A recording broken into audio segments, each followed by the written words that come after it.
Hello there and welcome to another one of these Lexical Lab 1 minute English videos. If you like this video, make sure you subscribe to our YouTube channel and check out our website www.lexicallab.com to find out more about our online courses.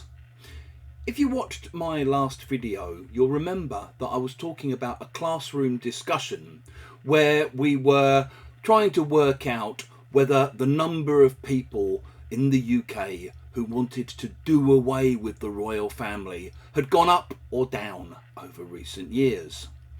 My son was at home during this class because it's half-term holidays, and apparently he'd been eavesdropping because over dinner that night he then proceeded to tell me all the reasons why he thought we should actually do away with the royal family. After a couple of minutes of listening to this, I had to stop him and say, yeah, I know, you're preaching to the converted here. If you tell someone that they're preaching to the converted, you basically mean that they're wasting their time trying to convince you of something, trying to make you believe something or make you agree with them, because you already believe it or you already agree with them. So maybe sometimes you get activists knocking on your door from political parties or charities or whatever, and they start trying to tell you about why, for example, we should do more to save the planet.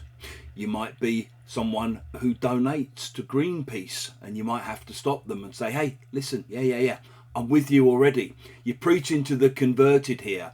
I'm already donating to a similar organisation, but good luck, on you go. Maybe you're having dinner and an earnest young person at the table starts trying to tell you why they believe that meat is murder. If you're like me, you might have to stop them and say, hey, you're preaching to the converted here. I've been vegetarian for years now. And it's often a problem for politicians where they're very good at getting their own supporters to be enthusiastic about what they do, but they're less good at engaging with people who don't necessarily share their views or who oppose their views. And the problem is, you don't win elections just by preaching to the converted. You need to talk to people who have different points of view to you and win some of them round. If you've enjoyed this video, please do click the like button. Please share it on social media with your friends, your students, your colleagues, and in the comments section below, we'd love to see examples of how you might use preaching to the converted.